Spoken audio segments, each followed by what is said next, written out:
মুখ্যমন্ত্রী পরিবর্তন হয়েছে বলেই এরা এসছেন, ওই 2025-এই তারা ইনভেস্টমেন্ট করতো।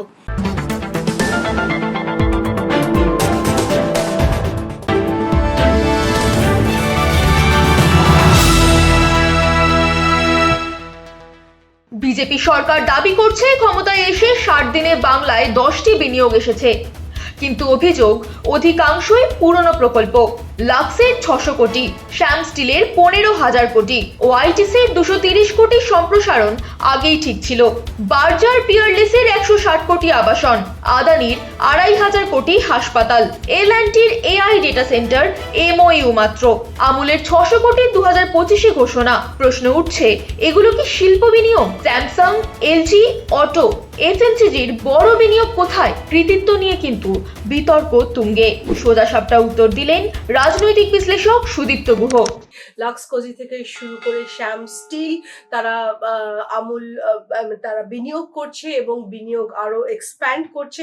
আমার প্রথম প্রশ্ন আপনাকে, এই যে ইনভেস্টমেন্টগুলো আসছে, এর ক্রেডিট কি শুধুই বিজেপি একা নিতে পারে? কারণ এত লক্ষ লক্ষ টাকার ইনভেস্টমেন্ট, আর 60 দিনের মধ্যে কি ডিসিশন, পেপার ওয়ার্ক সবকিছু হয়ে যাওয়া সম্ভব, নাকি এই আলোচনাগুলো কিছুটা আগেও হয়ে রয়েছিল?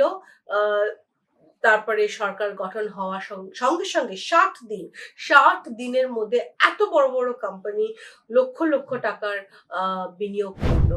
আপনি কি বলবেন? আপনি যদি গত ইভেন কৌটিল্যের সময় থেকে দেখেন, ভারতবর্ষের অর্থনীতির সেন্টার কিন্তু, বিশেষ করে উত্তর ভারতের অর্থনীতির সেন্টার কিন্তু এই বেঙ্গল। কারণ বহির্বিশ্বে ব্যবসা করার জায়গায় বেঙ্গল ছিল। একসময় সরস্বতী নদী ছিল আদিসপ্ত গ্রামের সামনে থেকে। শুধু তাই না, আমি আপনাকে বলছি, ইন্টারন্যাশনালি আপনি যদি লোকেশন দেখেন, জিওপলিটিক্যালি যদি ভাবেন, কলকাতার যে লোকেশন বা ধরুন এই গঙ্গাসাগরের যে লোকেশন, তার 4-5টা উদাহরণ প্যারালাল আছে। একটা আপনি পাবেন নিউ ইয়র্কে পাবেন, টোকিওতে পাবেন, লন্ডনে পাবেন, সিঙ্গাপুরে পাবেন, বা হংকং, সাংহাই।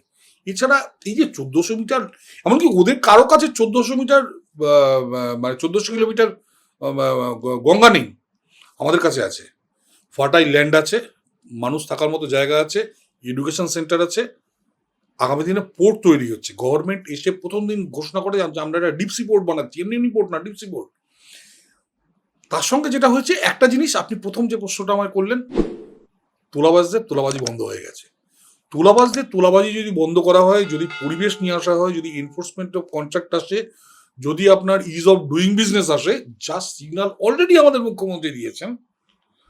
এবং মুখ্যমন্ত্রী এসেই যেভাবে ইনফ্রাস্ট্রাকচারে আপনার ঘোষণা করেছেন, কি কি ঘোষণা করেছেন, port, rail, freight corridor, metro rail, airport expansion, প্রত্যেকটা ওয়াটারওয়েজ, ওয়াটার পোর্ট, এতগুলো জিনিস উনি ঘোষণা করেছেন। ইনভেস্টমেন্ট তো এখানে আসবেই। আমি বলছি, ইন্ডিয়াতে ইনভেস্ট করার আর কোনো জায়গা নেই। আগামী দিনে ইনভেস্টমেন্ট যদি কোথাও আসে, সেটা এই গাঞ্জেটিক ইন্ডিয়ায়। এতদিন সাউথ ইন্ডিয়া ইনভেস্টমেন্ট আসতো, সাউথ ইন্ডিয়া এগোচ্ছিল, নর্থ ইন্ডিয়া পেছোচ্ছিল, যেটা সাউথ ইন্ডিয়ানরা বলছিল যে আমরা নর্থ ইন্ডিয়া এগোতে পারছিল না, শুধুমাত্র একটা কারণে, কারণ কলকাতা রেডিক্যালাইজড হয়ে গেছিল। প্রথমে বামপন্থীরা এবং পরবর্তীকালে জেহাদিরা, মুসলিম লীগের যারা জেহাদি, তারা এই তৃণমূলের মধ্যে বসে আমাদের সঙ্গে এই সাবোটেজ করছিল। আমি আজকে আপনাকে বলছি, আজকের দিনে শুধু কলকাতা না, পুরো নর্থ এবং নর্থ ইস্ট কিন্তু জেগে উঠবে। এবং এটা তার প্রমাণ। এটা কারণ আমুলের আর কোনো জায়গা নেই ইনভেস্ট করার। আমুলকে যদি কোথাও ইনভেস্ট করতে হয়, এখানে ইনভেস্ট করতে হবে, আর কোথাও জায়গা নেই ইনভেস্ট করার। আমি আপনাকে এটুকু গ্যারান্টি দিচ্ছি, সেই জন্য ইনভেস্ট হচ্ছে। আগামী দিনে বেঙ্গলে সেমিকন্ডাক্টরস আসবে। শিবপুর আপনি দেখেছেন, গভর্নমেন্ট আইআইটি করার চেষ্টা করছে। নর্থ বেঙ্গলে একটা এইমস আসবে। যখনই কোচবিহারে এইমস আসবে, ওইখানে আপনি বায়োটেকনোলজি হাব পাবেন, ওখানে আপনি বায়োমেডিক্যাল ইঞ্জিনিয়ারিং এর হাব পাবেন, ওখানে আপনি হাব পাবেন, ফার্মেসি হাব পাবেন। আপনি এখানকার আগামী দিনে এখানে ট্যুরিজমে একটা বড় চেঞ্জ আসছে। এই আমুল আসা এখানে ডেয়ারির, এই যে যারা এখানে ডেয়ারি বিজনেস করতো, তাদের একটা আসছে। আমাদের এখানে সাহা বা পাল, কুন্ডু, এরা সব চাকরি বাকরি ছেড়ে, এই ব্যবসা ছেড়ে সব চাকরিতে চলে আসছিল। চাকরি ছেড়ে, কারণ এখানে ব্যবসার পরিবেশটা ছিল না। অথচ এরা পৃথিবীর সবচেয়ে বড় ব্যবসায়ী ছিল। কলকাতা যখন পৃথিবীর 2 নম্বর সিটি ছিল, তখন আমাদের রানী রাসমণি ছিলেন এখানকার সবচেয়ে বড় লোক মানুষ। ব্রিটিশদের প্যারালাল তার টাকা পয়সা ছিল। সল্টলেকের জমিকার হেমচন্দ্র নস্কর, গুইনদের কাছে পয়সা ছিল, কুন্ডুদের কাছে ছিল। দমদমে দেখবেন কুন্ডু বাগান, মল্লিক কলোনি, রায় মল্লিক কলোনি, এই মল্লিকরা যাদবপুর বিশ্ববিদ্যালয়ের জমি দিয়েছেন। আজকে দেখুন এদের ছেলেরা পড়াশোনা করে সব আমেরিকায় চলে গেছে। আমরা চাইছি যে এরা ব্যবসায় ফিরে আসুক এবং এই আমূল এটার মানে সুযোগ। আমূল আজকে কয়েক হাজার মানে গোয়ালাকে জায়গা করে দেবে। এই ঘোষেরা শেষ হয়ে যাচ্ছিল। দমদমের ভীম ঘোষ আমাদের কাউন্সিলর ছিল, তার ছেলে এখন ইউকেতে সফটওয়্যার কোম্পানিতে চাকরি করে। অথচ এখানে ডেয়ারির এত বড় স্কোপ আছে। এরপর আপনার আসছিল এগ্রিকালচার, বড় স্কোপ আছে এগ্রিকালচারে। এখানে বায়োটেকনোলজিতে বড় রকম একটা চেঞ্জ আসতে পারে, এই মার্কেটটা দরকার। ডেয়ারি তো হয়ে গেল, পোলট্রি, অ্যানিমাল হাজবেন্ডারি, ফিশারি। আপনি ভাবতে পারেন আমাদের এখানে এত জল, আমরা মাছ নিয়ে আসছি অন্ধ্রপ্রদেশ থেকে। এই একটা বড় ইকোসিস্টেমে চেঞ্জ আসছে আগামী দিনে। এবার আপনি বলবেন যে হঠাৎ হঠাৎ কি করে এলো। দেখুন, মমতা ব্যানার্জি তো নীতি আয়োগ তৈরি করেননি, রাজ্য নীতি আয়োগ তৈরি করেননি।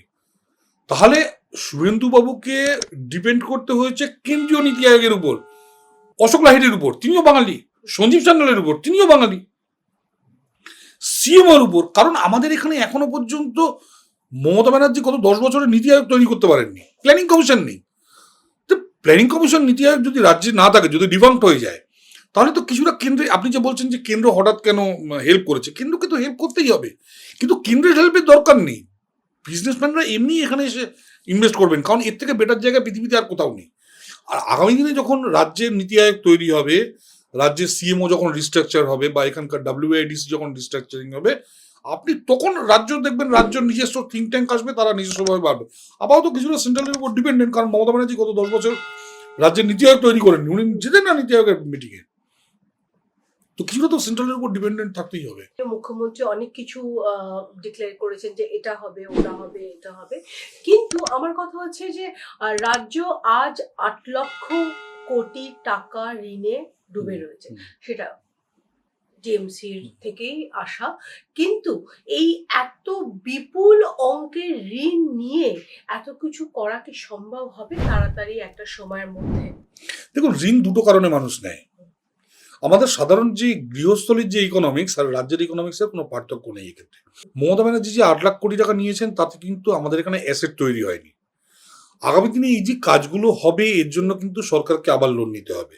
আমি আপনাকে এই কথা বলছি, কিন্তু ওই লোনটা অ্যাসেট তৈরি করবে। যেমন ধরুন মেট্রো রেল তৈরি, অ্যাসেট তৈরি করবে। আজকে কলকাতা মেট্রো রেলটা তৈরি হয়েছিল বলে আপনি একদিন কলকাতার মেট্রো রেল বন্ধ করে দিন, কলকাতা কোলাপস করে যাবে।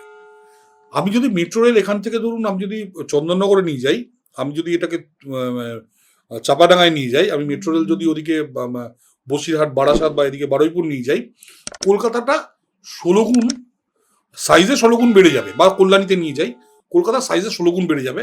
কল্যাণীর জমির দাম আজকে যা আছে তার 5 গুণ হয়ে যাবে। যেদিন এটা হয়ে যাবে, যখন আমার ন্যাচারালি জিনিসটার দাম বেড়ে গেল, আমার এতটা জায়গার জমির দাম, বা ধরুন দুর্গাপুর আসানসোল মেট্রো তৈরি হলো, বা ধরুন শিলিগুড়ি জলপাইগুড়ি মেট্রো, যখন সেখানে জমির দামটা বেড়ে গেল, তখন কি হলো, আমার 8 লাখ কোটি টাকা থেকে আমার ঋণটা হয়ে গেল 10 লাখ কোটি টাকা। কিন্তু আমার জিডিপিটা এতটা বেড়ে গেল, বা আমার অ্যাসেট এতটা বেড়ে গেল, যে আমি ওই 10 লাখ টাকাটা তখন আমার কাছে কোনো ফ্যাক্টর না, আমি তখন ওটা শোধ করতে পারি। লোন তো আরো কিছুটা নিতে হবে, কিন্তু এই লোনটা মাথায় রাখতে হবে, এই লোনটা যেন আমার ডে টু ডে কাজের জন্য যেন এই লোনটা আমার ব্যবহার না হয়, এটা যেন নতুন অ্যাসেট তৈরি করে। যেটা দেখুন, প্রথম দিন মুখ্যমন্ত্রী বললেন যে আমি এয়ারপোর্ট তৈরি করব। এয়ারপোর্ট তৈরি করলে একটা অ্যাসেট তৈরি হলো। আজকে আপনি যদি কোচবিহারে একটা এয়ারপোর্ট তৈরি করেন, আপনি আর পাশে যদি একটা এইমস তৈরি হয়, ওই জায়গাটার ওখানকার ইকোনমি বেড়ে যাবে। কোচবিহারের যে ছেলেগুলো আজকে ক্যালিফোর্নিয়ায় গিয়ে চাকরি করে, তারা কোচবিহারে ফিরে আসবে। এই সিস্টেমটা এখানে চেঞ্জ হবে, যেটা আপনার গুজরাটে হয়েছে, যেটা মহারাষ্ট্রে হয়েছে, যেটা তামিলনাড়ুতে হয়েছে, তেলেঙ্গানা, অন্ধ্রে হয়েছে, আমাদের এখানে হচ্ছে না, কারণ আমরা এই ইনফ্রাস্ট্রাকচারটা তৈরি করিনি। মনে হয় যে আগামীকালে মাননীয় মুখ্যমন্ত্রী চেষ্টা করবেন AI ডেটা সেন্টার আমাদের কলকাতায় হোক, এবং সেগুলো ইন্ডাস্ট্রিয়াল ইনভেস্টমেন্ট হিসেবে আনা হোক। তার দুটো কারণে আমি জিজ্ঞেস করতে চাইবো, উনি কি চাইবেন যেটা হোক, হলে অবভিয়াসলি কাজের কোয়ালিটি, আজকে AI সবকিছু, আজকে ভারতের বাইরেও যদি আমরা দেখি, USA তে AI ছাড়া কিছুই হচ্ছে না, কিন্তু AI হলে লোকজনের চাকরি চলে যাবে। অলরেডি চলে যেতে শুরু করেছে। মানে আমরা যদি কলকাতাও দেখি বিভিন্ন সংস্থা, এমনকি সংবাদ মাধ্যমেও বিভিন্ন কোম্পানি ছাঁটাই করছে। কারণ অনেক কাজ এমন আছে যেটা এআই দিয়ে হতে পারে, একটা মানুষের দরকার নেই। তো এই দুটো জিনিস দেখে আপনার কিন্তু এআই আনতে হবেই যদি আমরা অগ্রগতি হতে চাই, এগিয়ে যেতে চাই, ম্যাচ করতে চাই অন্য স্টেট বা অন্য দেশের সাথে। সেখানে এআই কে বড়ভাবে ইন্ডাস্ট্রিয়াল ডেভেলপমেন্ট হিসেবে মাননীয় মুখ্যমন্ত্রীকে দেখা উচিত বলে আমাদের মনে হয়। তো আপনি কি বলেন? কিন্তু এআই এলে আবার মানুষের চাকরিও চলে যাবে। এই এআই এলে মানুষের চাকরি যাবে না, আমি খুব দায়িত্ব নিয়ে বলছি, বহু লোকের চাকরি বাড়বে। আচ্ছা, আপনি মডার্ন টাইমস দেখেছেন চার্লি চ্যাপলিনের? সেখানে চার্লি চ্যাপলিন অটোমেশনের বিরোধিতা করছেন যখন প্রথম আইসি ইঞ্জিন এলো বা যখন প্রথম অটোমেশন এলো।